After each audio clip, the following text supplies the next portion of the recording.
Thanks very much for the opportunity to be here. I've never spoken at this group before. My name is Annette M. I'm an epidemiologist at Iowa State University, and I do a lot of food safety work. And I was asked to talk about bringing food safety back to the farm, a swine perspective. As I said, I'm an epidemiologist and a research synthesizer, which is basically means that I use formal approaches to synthesize research. And we're fortunate in swine to have a lot of expertise in research synthesis and appropriate ways to combine information. And what I wanted to do is start just quickly with some of the key concepts about food safety in swine. And I apologize if the audience is incredibly knowledgeable about food safety in swine, and this is something that you already know. But one of the things to be cognizant of in food safety in swine is it's really important to consider the impact of the rest of the system, right? In particular, does any effect on farm remain after it goes through this system? So this is the FAO's description of pork production. Number one up here is primary production, transport to slaughter, and all these steps have to happen for any intervention at the primary production to have an effect on the consumer. So it's a very long system, and food safety always has to involve recognition of the system. The other thing is to be aware, of course, you'd probably know that interventions in swine that are directed at Salmonella, and I'm talking mainly only about Salmonella. I didn't get any information asked that it was talked about tox or trick. They're non-serotype specific. We don't have we never really in swine discuss let's have a typhimurium intervention or let's have an I455 minus intervention. We talk about Salmonella interventions, right? For better or for worse. There's a variety of reasons for that, but they are non-serotype specific when we look at interventions. Because I do research synthesis, I do want to emphasize it's really important, of course, in any area, if you want to make decent inference and decent decisions, is not to look at a single study, because a single study is just a random event, right? You have to look at the body of work and how the body of work says, is there a consistent finding, particularly for interventions? And bodies of work come from systematic reviews of the literature, and systematic reviews are designed to be comprehensive, extensive, and to assess the risk of bias in studies, because not all studies are created equally, and some studies are done really badly. And you're almost certainly going to get a biased effect, right? And so, and I do systematic reviews of the literature. And then you want models of the system that use systematic reviews of the literature. You don't want models that cherry-picked this study, and this study, because in that case you can get any answer that you want. Right? It's very easy to cherry-pick the literature, get an answer that you want, as you try to model the impact of an intervention all the way through. And then if you don't have systematic reviews of the literature or models based on systematic reviews, then you can use primary studies. But I do want to remind everyone that when you're looking at the body of work, right, you're looking, this is a schematic about studies. And each one of these dots is a result from a study, right? And the bigger the study gets, this is sample size, the more accurately that study is going to estimate the average effect, right? But the big thing that we're all aware of, but sometimes forget, is that by definition, if this is the average effect of an intervention, then by definition, half of the studies have a numerical trend for it being better than average, right, or statistically significant. And by definition, half of them have a numerical trend away from the intervention working and not statistically significant. I mean, that's how averages work, right? And so on a body of work, we're always working on not just this single study or this single study or this single study. We don't want to base our work on that. We want to base it on the average. But you'll always have some studies that show something's working or significant, or not working and not significant, right? So we must be aware of that. I'm going to back up a little bit and just cover a few basics of Salmonella in swine. So we don't have any national representative surveys of Salmonella serotypes that are present on farm.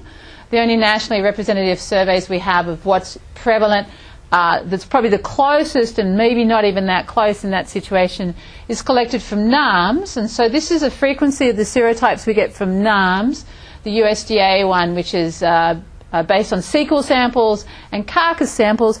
And these are the most frequent. This is typhimurium. This is this big one here. This is Derby. The next one is the I45I minors, the monophasic, Agona, Heidelberg, Infandum, and Annatum, Johannesburg. Nothing unusual up here. These are based on the frequency of Salmonella serotypes isolated from NAMs in the last 20 years. Right? So, not a yearly pattern. We do have yearly patterns, but they're not presented here, just to give you a feel for that. Now, I wasn't sure how cognizant you were of how prevalent Salmonella is on farms in the US. And so there's been a couple of reviews of this. As I said, there's no prevalence, there's no random, beautifully designed studies.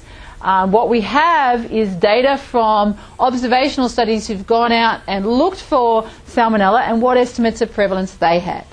And when you think about Salmonella, there are two things you want to think about. What's the prevalence of antibodies, right? So how many pigs are antibody positive, and how many pigs are fecal culture positive, right?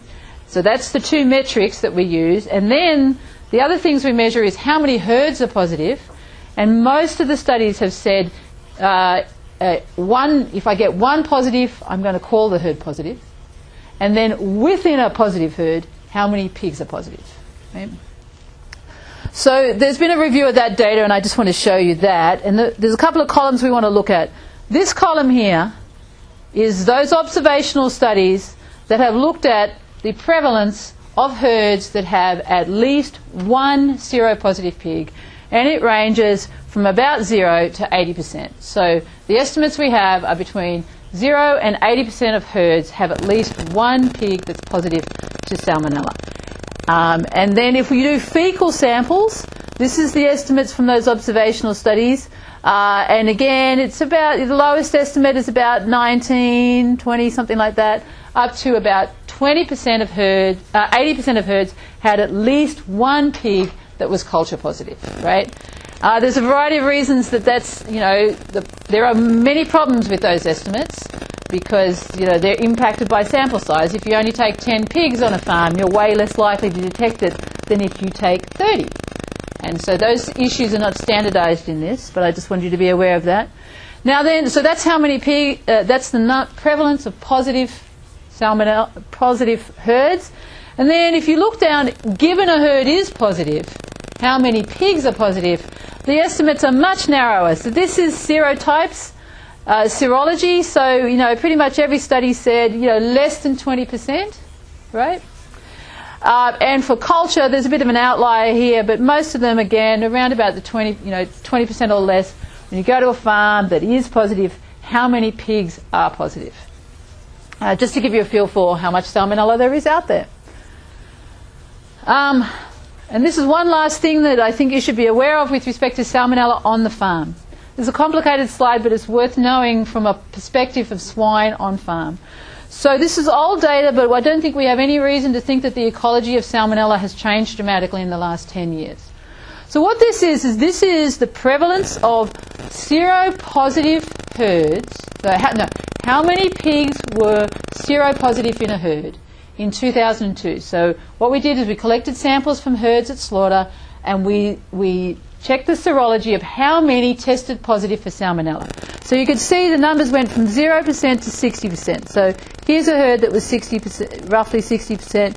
Here's a herd that's 40%, right? So that's in 2002. Then we went back to those same herds in 2004 and tested them again, right? Now, if Salmonella was a steady state, right? So if you were 20% in 2002 and 20% in 2004, then this should be aligned that way, right? But what this says is, see all these ones here? They were 0 to 60% in 2002, and when we came back to them in 2004, they were 0. And all these herds along the bottom here, they had 0 seroprevalence in 2002, and when we went back to check them in 2004, look how variable they were. This is just a random scatter. This is not a consistent characteristic of a herd. Your seroprevalence is not your seroprevalence, is not your seroprevalence. It is a variable, right? So that has big implications for on-farm control, because if you're measuring the success of your control based on this, which is the easiest and cheapest, then you can do nothing, and in 2 years' time you'll come back and it'll be different. In fact, it's a flip of a coin what you'll be in 2 years' time based on these data. So that's problematic for interventions, especially when people decide to do before and after interventions without controls. Because you can do before, we didn't do a thing, and 50% of herds changed their category. We did nothing, except for just measure them. So that's an important thing about Salmonella on farm. Unfortunately, we don't have the same data for fecal culture, but that's serology. Any questions about that slide and that information to point? And again, I apologise if you're all really cognizant of Salmonella and pork and this was a repeat. So now I was asked to discuss on-farm interventions and the possibilities. And what I'm going to do, this report is the most recent. There's been lots of these reports about on-farm efficacy of on-farm interventions in Salmonella and pork. I've written some of them. There's a group in Canada who's written some of them. The European Union have written some of them. So I'm just going to tell you about the last one. And this is the latest one. It was published last year, 2016. From FAO and the World Health Organization. And what they did was they got the old systematic reviews, some of which were mine, some of which came from Andriana Rajic's group, and a couple from Europe. And then they updated the literature, and then they gave that to a group of panelists who used a very formalized system called GRADE. Is anyone familiar with formalized approaches to developing recommendations that the World Health Organization uses? It's called GRADE. Yeah. So they use GRADE, if you're familiar with it, to come up with the recommendations. It's a nice system because it's transparent, but in 20 minutes it's not possible to explain it. So here are the on-farm controls that they looked at. And I'm going to go through each of those very quickly because I can't summarize all that literature, but I'll do my best. Starting off with antimicrobials. I'm just going to vaguely tell you how much study it was, because it's not too bad a body of work. There are 28 primary studies that have looked at antimicrobials to reduce Salmonella in pork. You can see there's a couple of controlled trials, challenge studies, 2 systematic reviews, and 2 models, because remember I told you need models that talk about how this effect is going to last. And I just want you to see one of the problems with this literature is never let the same intervention be assessed twice. Right? So what you'd really like is that everybody, you developed a body of work. This is how chlortetracycline works. Well, that never happened. Everybody felt they had to do a different dose or a different treating regimen. But regardless, so you can see this is just an example of it. We've got all sorts of different doses in feeds, etc. So we're making broad sweeping statements about antibiotics. Right? We're not making a particular regimen. We aren't able to do that. You can see also there almost all of them are compared to typhimurium. And when we look at consistency, you'll see here that this one was not, this one was, this one was not, this one was not. The results are really variable about whether feeding antibiotics was associated with a reduction in Salmonella. And we're not going to go through the literature. I just wanted to indicate that much of the body of work looks like this. So when we did the review, we said that the work was too inconsistent to reach a conclusion, right? That there was not enough support to say that this worked. And Willem, who updated the review and decided to focus just in on one area, oral tetracycline, actually said that it had a significant harmful effect, right? So it's going to come as when the FAO group looked at this, they reached the recommendation of not to recommend this for consideration, which comes as no surprise. Now I want to show you just quickly how GRADE summarizes literature. So what GRADE does, and the FAO did, here's the intervention, and now we're talking about phage therapy. They presented in this standard table. It's called a summary of findings table. They're all presented this way. here's the intervention, here's the population, and you can see that this example that I've chosen to give you is using weaners, and they're culturing the lymph nodes, and these guys are culturing the feces in weaners. So now you go, wow, well, this is weaners, and we're talking about, we want slaughter pigs, right? So already you can see that this data might not be that relevant. You can see the number of trials. We've got 3 and 2. This is the odds ratio for the effect. So this is a meta-analysis. An odds ratio less than 1 suggests that the intervention was effective. But here's the 95% confidence interval, which goes above 1, because 1 is the point at which the intervention is not, has no difference. So there's no evidence that this was effective. And in this second intervention, this second group of studies down here, it was 1. The odds ratio is 1. There's no difference between the treated and the untreated animals, right?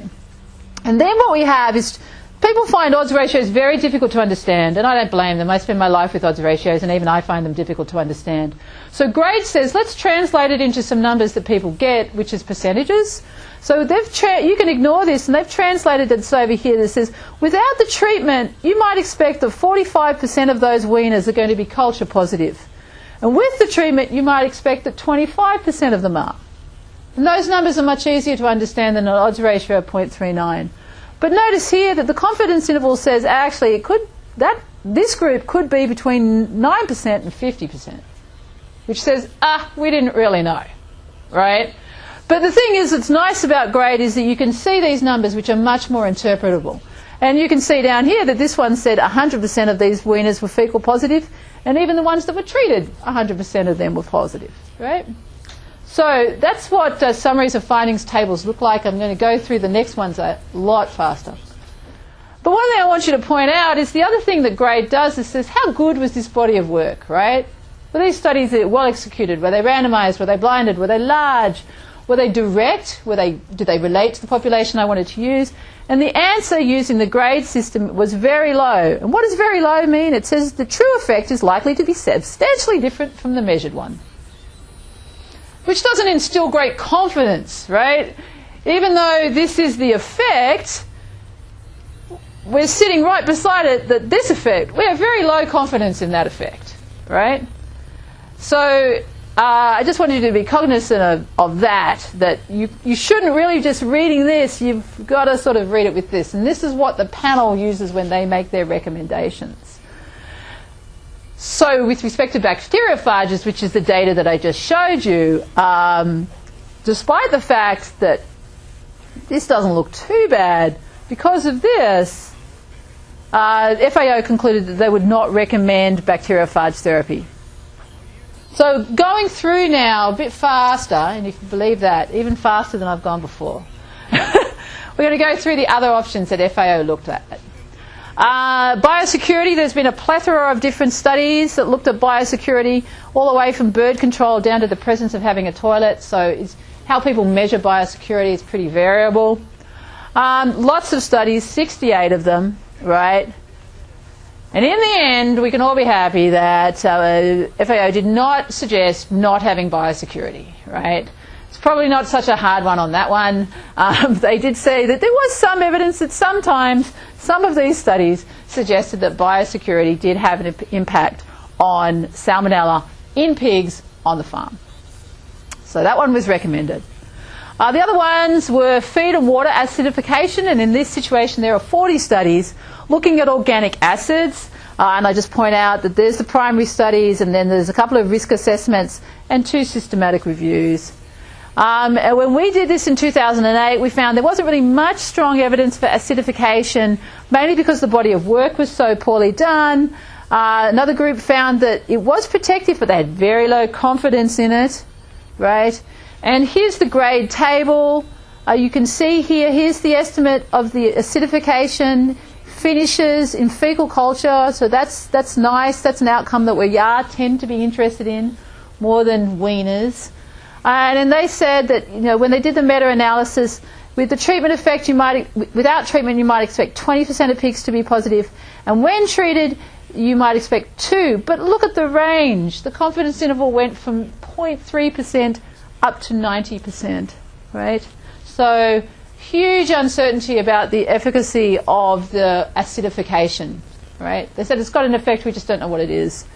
And then this time they said we've got low grade, so instead of being the true effect is likely, now they say the true effect may be substantially. A slight difference in the wording. Previously, this, when it was very low, this was likely. Now it's low, it's may.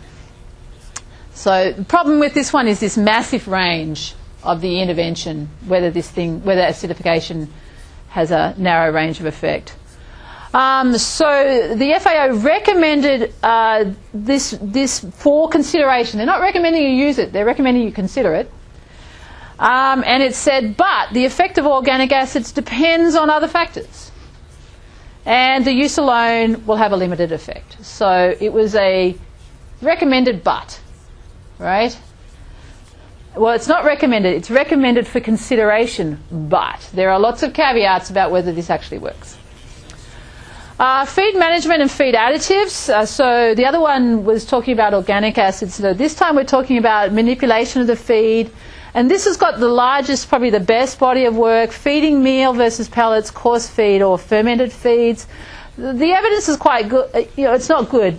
The evidence suggests that these really might have an effect on farm. And almost every review comes up with that. So for these ones, the recommendation is going to be that they should be potentially considered. But for sodium chlorate, which is another addition that was often talked about for a while, there was recommendation not to use that one. So for feed management on farm, for those with proven efficacy, which are the pelleting and changing in the grain, how fine the feed is, that's the thought was you could consider that for recommending. Sodium chlorate not recommended. Manipulation of the gut microbiota. This is the one we'd all like. This is probiotics, right? Probiotics, prebiotics. Skipping it over it quickly, I just want to show you how variable it is. If we look at 6 studies that were looking at feeding at lactobacillus, 3 of them said it's a significant protective effect and 3 reported there's no effect, right? Which comes back to my point of what you'd really like is a consistent association between interventions and that they have a nice high magnitude. So this body of work is not consistent.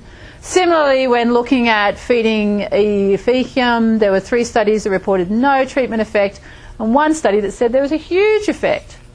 So consequently, the FAO did not recommend this one for consideration. And last but not least, there's vaccination. And vaccination, we looked at that early on back in 2007, and we came to the conclusion that the studies were so poorly conducted that it was difficult to make any inference from those. Later on, Willem came out in 2012. There were newer studies concluded the evidence regarding vaccination was inconsistent. But over the years, it seems that this body of work is getting better. People are doing better studies. And the FAO actually now, you'll see here that many of these studies are more recent, right? And they said these were a moderate, this was a moderate body of work. This is for looking at individual fecal samples. 26% would be individually positive without the vaccine, 4% with the vaccine, quite a big range, but still. But it was a moderate body of work, which said that they think it's pretty close. But notice down here, pen culture, it said it didn't actually change. There's not good evidence that vaccination changes the environment, right? So the individual pig might be less likely to be positive, but not the actual environment. So I think this is an example of how, you've got to keep updating these reviews because the evidence changes. People see what was a gap before and start doing the studies to fill in those gaps. Again, this is now looking at the vaccine and its effect on lymph nodes at slaughter as opposed to the previous one, which was on farm and cecal contents. Moderate body of work, and you can see that this is what's expected in the unvaccinated pigs, and it's sort of expected to roughly halve it, but there's a little bit, that confidence interval is quite wide, but it's not as bad as it could be. So the recommendation for for vaccination is consider it, but. And if you read the document, there's all these nuances of when and if and where this is going to work, right? Only in the context where it's carefully described and considered. Why does it have that? What is the however about vaccination? The however about vaccination is based on several models that have tried to model the impact of vaccination through the whole swine system. And they're quite good models. So it's thought that we need to have a 1 to 2 log change in Salmonella to have any impact on human disease. And the models have suggested that that's going to be very difficult to achieve, even if you had on-farm strategies for vaccination, using vaccination. And there have been a couple of studies that looked at a hypothetical 100% effective vaccine and couldn't show that it would still be, that effect would ripple through all the way down to the consumer. Even if the vaccine was 100% effective, and we definitely don't have vaccines that come close to 100% effective on the farm.